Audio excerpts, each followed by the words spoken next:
Baik, Assalamualaikum warahmatullahi wabarakatuh. Saya Sabni Merian Pegulun.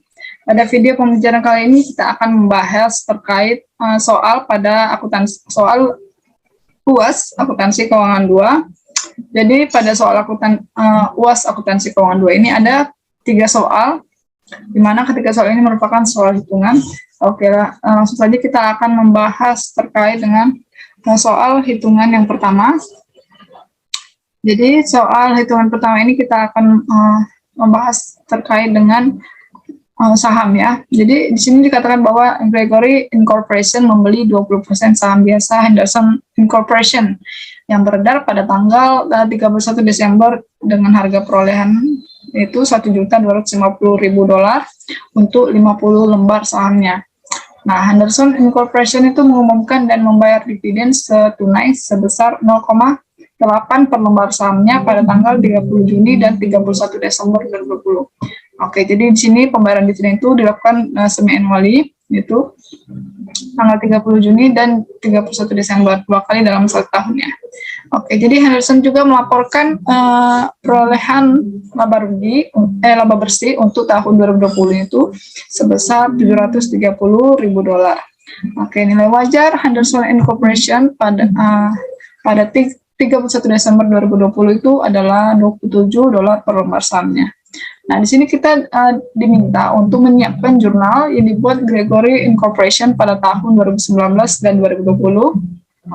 Dan diasumsikan bahwa Gregory Incorporation itu tidak mempunyai pengaruh yang signifikan terhadap Henderson Incorporation dan investasi ini dikategorikan tersedia untuk dijual atau available for sale. Oke, langsung saja kita akan bahas ini untuk yang pertama. Itu dikatakan jurnal yang kita buat ketika Gregory Incorporation itu tidak mempunyai pengaruh yang signifikan, maka ketika kita menerbitkan saham pada tanggal 31 Desember 2019, kita akan menerbitkan akun investment in Henderson Incorporation-nya sebesar tadi harga perolehan itu $1.250.000 dan di akun kredit, di posisi kredit itu ada cash sebesar $1.500.000.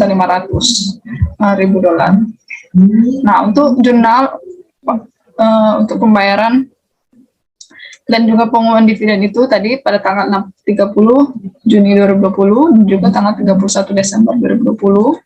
Kita akan menghitung pembayaran dividen itu.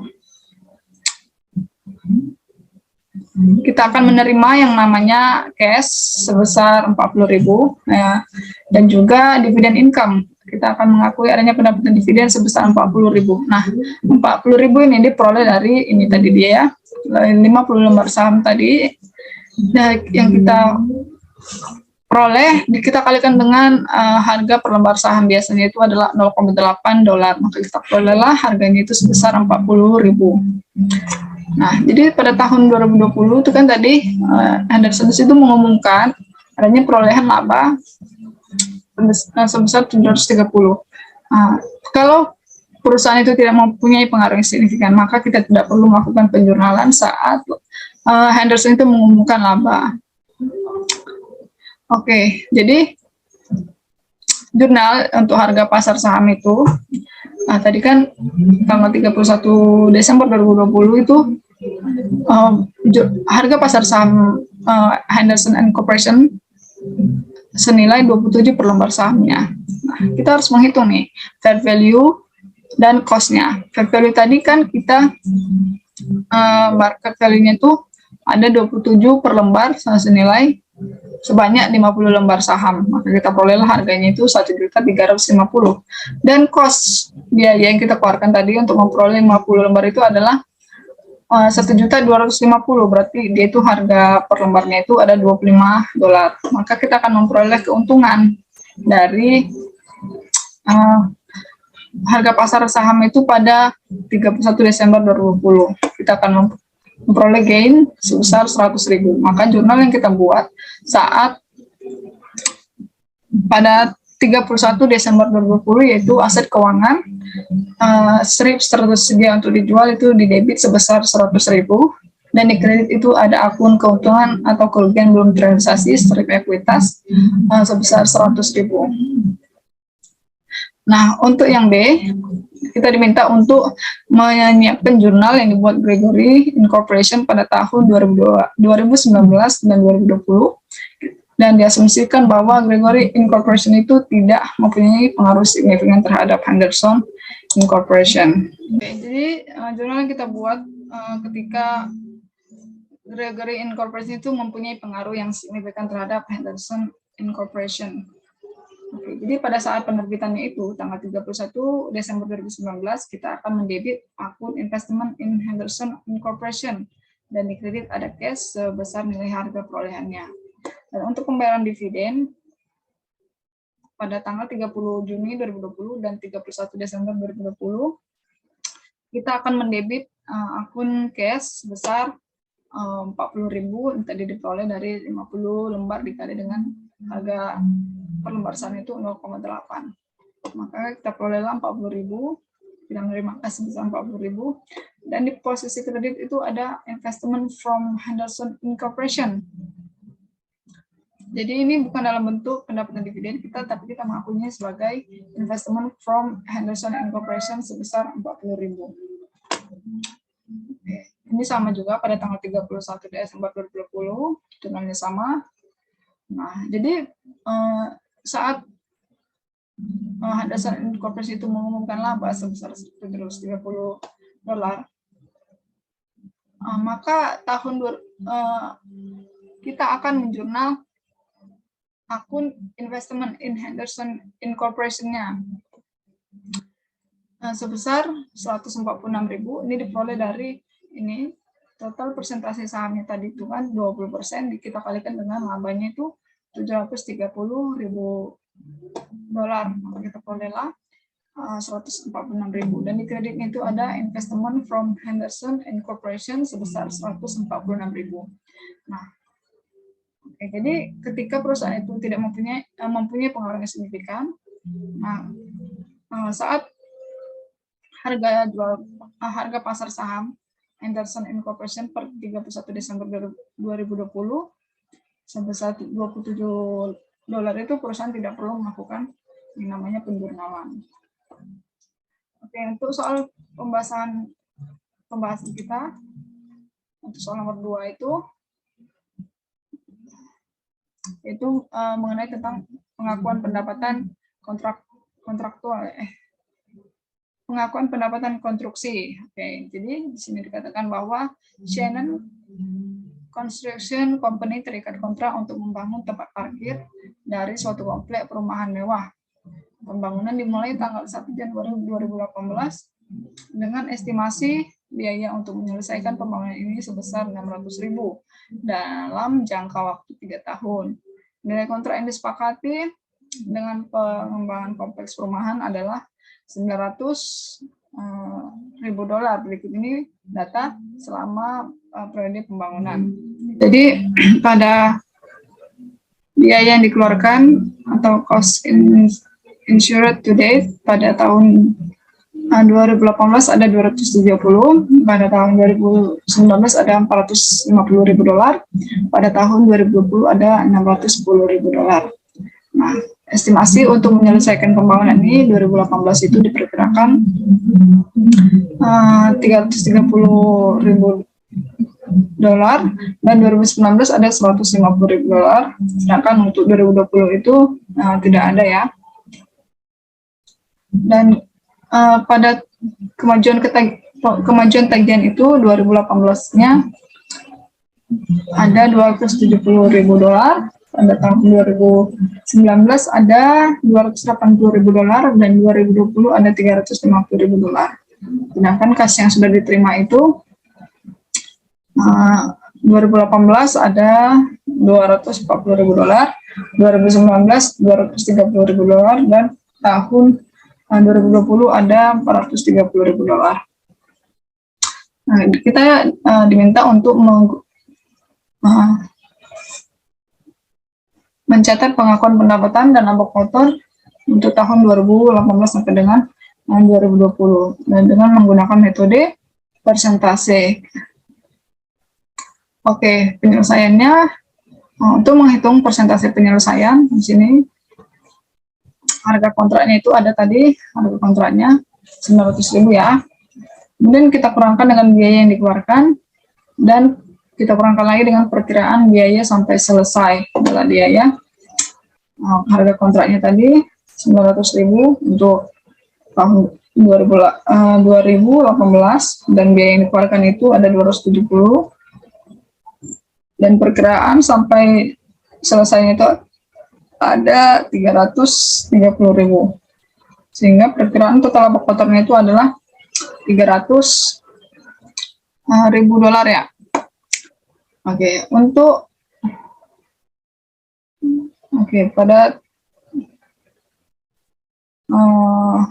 tahun 2019 biaya yang kita keluarkan itu ada 450.000 dolar dan perkiraan biaya sampai selesai itu ada 150.000 dolar. Maka perkiraan total laba kotor yaitu 300.000 dolar. Dan pada tahun 2020 dikatakan bahwa biaya yang kita keluarkan itu ada 610.000, sedangkan biaya perkiraan biaya sampai selesai itu nihil ya. Maka perkiraan total laba kotornya itu ada 290.000 dolar. Nah, untuk menghitung persentase penyelesaiannya itu di sini kita akan menghitung antara biaya yang kita keluarkan itu kita bagikan dengan estimasi biaya yang kita gunakan untuk menyelesaikan pembangunan konstruksi itu. Nilai biaya berarti 270 dibagi dengan 600.000 kita perolehlah harganya itu 40. Kita peroleh persentasenya itu 45%. Dan untuk tahun 2019 ini juga kita hitung persentasenya dengan menggunakan biaya yang kita keluarkan dibagi dengan estimasi biaya yang akan kita keluarkan untuk menyelesaikan konstruksi. Maka 450.000 kita bagikan dengan 16.000 kita perolehlah persentasenya itu adalah 75%. Dan untuk tahun yang 2020 di sini dia. Nah, di sini ada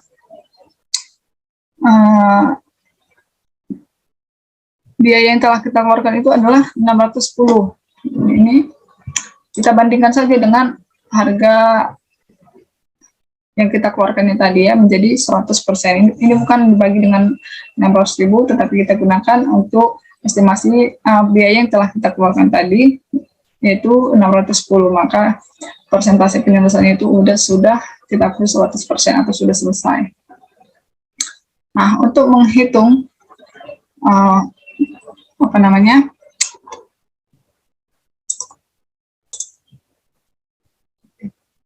jadi untuk mengakui adanya pendapatan pada tahun 2018 itu kita akan mengkalikan tadi persentase dari penyelesaian konstruksi dikalikan dengan harga nilai kontrak yang disepakati itu 900.000, maka pendapatan itu ada 405 dolar. Dan untuk biayanya itu, ini tadi biaya yang kita keluarkan itu adalah 270.000 dolar, maka laba kotornya itu ada 135.000. Dan diakui periode sekarang itu masih tetap ya sesuai dengan jumlah pada sampai periodenya. Dan untuk tahun 2019 kita akan mengakui pendapatan itu senilai 75%, kita kalikan dengan 900.000. Oke, maka dapatlah harganya itu 675.000 dolar, kita kurangkan dengan biaya kita kurangkan sebesar 450.000 dolar, maka kita perolehlah laba kotornya itu 222.000 dolar. Dan kita akui pada periode sebelumnya itu sudah ada 405.000 dolar, pendapatannya sudah ada 405.000 dolar, sudah kita akuin, dan biayanya sudah ada 405 dolar ya. dan laba kotornya 270, maka untuk yang diakui pada periode sekarang itu pendapatannya itu senilai $270.000, dan ini biayanya itu 45.000, dan laba kotornya itu ada 45.000.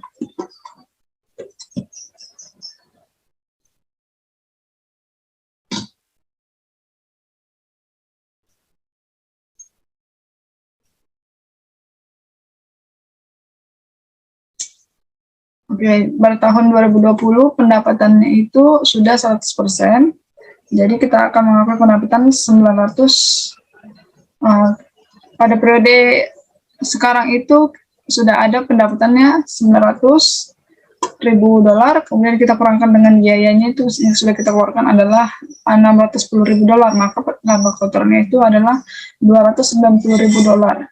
Yang pada periode sebelumnya kita sudah mengakui adanya pendapatannya itu 675, sehingga diakui pada periode sekarang itu pendapatannya itu adalah 225.000, dengan biayanya itu $160.000, maka laba kotornya adalah 65.000. Nah, jurnal yang kita buat saat mengakui pendapatan dan laba kotor untuk tahun 2018 dan 2020 pada Construction Company, Shannon Construction Company, yaitu pada tahun 2018 konstruksi dalam proses atau laba kotor didebit sebesar 135.000, kemudian beban konstruksinya didebit sebesar 270.000, dan di posisi kredit kita akan mengakui pendapatannya itu $405.000. Oke, pada tahun 2019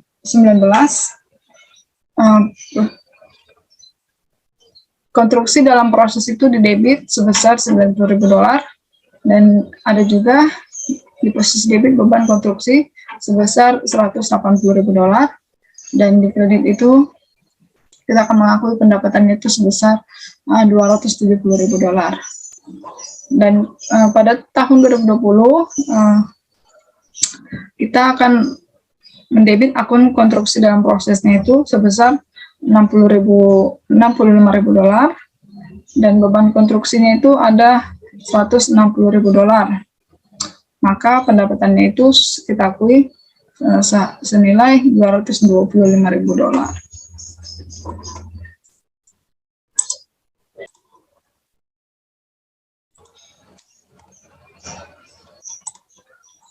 Oke, kita lanjut ke pembahasan soal hitungan 3. Di sini kita akan membahas terkait dengan laporan arus kas. Jadi ini dia data dari laporan posisi keuangan komparasi dari Freelance Market Incorporation per 31 Desember 2019 dan 31 Desember 2020. Ini sudah ada pembandingnya ya. Di saldo cash. Nah, teman-teman bisa lihat nih seluruh saldo dari akun-akun yang ada di laporan posisi keuangan, dan juga kita harus mempunyai laporan laba rugi menjadi laporan rugi tahun berjalannya itu pada 31 Desember 2020 ada media akun-akunnya. Kemudian kita diberitahu tambahan informasi yang kita perlukan untuk penyusunan laporan arus kas ini. Pertama itu equipment dan lain telah diperoleh secara tunai. Kemudian yang kedua, tidak ada penjualan equipment selama tahun ini. Yang ketiga, investasi telah dijual secara tunai. Yang keempat, saham biasa telah diterbitkan secara tunai. Yang kelima, dividen kas telah dibayarkan pada tahun ini. Oke, jadi penyelesaiannya, pertama untuk mempermudah kita menghitung laporan arus kas itu, kita buat dulu selisih antara saldo-saldo laporan arus kas itu pada tahun 31 Desember 2020 kita bandingkan dengan 31 Desember 2019. Nah, inilah dia. Di sini pada 2019 itu 456.700. Di sini ada perubahan di mana cash ini menjadi berkurang ya, senilai 34.800.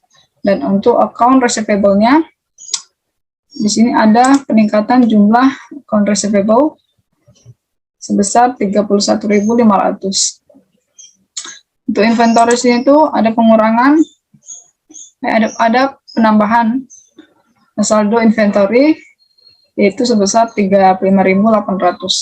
Dan investmentnya itu tadi kan ada informasi tambahan bahwa investasi itu dijual ya, maka ada pengurangan atau penghapusan saldo investasi sebesar 175.000. Dan land di sini yang tadinya land itu tidak memiliki saldo dan pada 2020 memiliki saldo sebesar $230.000.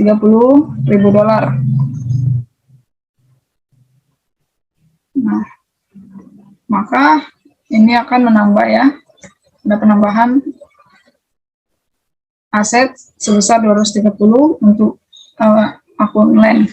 Dan untuk equipment-nya, di sini equipment juga mengalami pertambahan sebesar $140.000 dan akumulasi depreciation-nya itu mengalami penambahan sebesar 47.600. Maka total dari keseluruhannya itu untuk aset itu 2.015.900 untuk tahun 31 Desember 2020 dan 31 Desember 2019 ada 1.836.000. Oke, untuk posisi liabilities-nya di sini dikatakan bahwa account payable-nya itu mengalami pertambahan ya, mengalami pertambahan sebesar 14.900 dan accrued payable atau operating expense itu mengalami penurunan. Jadi utang itu berkurang ya sebesar 5.300 dan untuk dividen payable ini bertambah sebesar 3.000. Untuk share capital ordinary itu bertambah 3.000 dan share premium ordinary itu mengalami peningkatan sebesar 75.000 dan return earning-nya itu mengalami peningkatan sebesar $89.300. Jadi ya, jadi totalnya sama. Oke, maka saat kita menyusun laporan arus kas dengan menggunakan metode tidak langsung, kita gunakan laba bersih. Kita hitung di sini laba bersihnya untuk tanggal 31 Desember 2020 itu ada tadi laba bersih. Untuk akun laba bersihnya itu mana tadi? Ya, 330.300. Nah, penyesuaian yang kita gunakan untuk mengubah laba bersih itu menjadi kas bersih ada 3 ya, pertama dari aktivitas operasi, kemudian yang kedua dari aktivitas investasi, dan yang ketiga ada arus kas dari aktivitas pendanaan. Jadi yang pertama kita hitung dulu arus kasnya itu dari aktivitas operasi. Oke, yang pertama itu ada beban depresiasi tadi. Beban depresiasi di sini akan menjadi penambah. Kenapa? Karena beban depresiasi itu sifatnya akrual, bukan cash. Di mana saat kita mengakui adanya beban depresiasi itu sebenarnya tidak ada kas kita yang keluar. Jadi kita akan menambah. Oke, sebesar ini tadi ya. Perubahan itu ada, untuk depresiasi itu ada $47.600. Nah, kemudian ada yang namanya tadi penjualan investasi, di mana perusahaan itu mengalami kerugian atas penjualan investasi sebesar 25.000. Nah, ini juga akan menjadi penambah. Kenapa? Karena pada laporan laba rugi itu di sini pendapatan untuk memperoleh pendapatan bersih itu loss on sale of investment ini menjadi pengurang, padahal sebenarnya itu kita tidak ada mengeluarkan yang namanya cash, sehingga kita harus menulis atau membuat kerugian atas penjualannya itu kita masukkan ke laporan arus kas. Nah, oke. Kemudian peningkatan saldo piutang. Peningkatan saldo di sini ada piutang itu meningkat. Kalau piutang kita itu meningkat, artinya kita ada pengurangan penerimaan kas. Kalau saldo kita meningkat, maka aset kita berupa kas itu akan menurun ya teman-teman. Sebesar selisihnya tadi, mana tadi ini ya, kondisi paper ini ya, 31.500. Kemudian lagi peningkatan saldo persediaan. Dari saldo persediaan itu tadi, ini dia ya, persediaan itu memperoleh peningkatan sebesar 35.800. Maka ini akan menjadi pengurang. Karena kalau misalkan persediaan kita meningkat, itu artinya kita sudah ada mengeluarkan kas. Sehingga ini akan menjadi pengurang ya. Dan untuk peningkatan saldo utang, ada peningkatan sebesar 14.900. Nah, kalau utang kita meningkat, artinya di situ kita ada peningkatan kas sebesar, selisihnya tadi, sebesar 14.900. Dan untuk penurunan saldo accrued payable, ini juga, kalau dia melunasi utang, berarti ada kas yang keluar, selisihnya itu sebesar 5.300. Maka kita perolehlah kas bersih yang dihasilkan dari aktivitas operasional itu ada 345.200. Oke, sudah ya dari kas bersih yang diperoleh dari aktivitas operasional sudah kita hitung.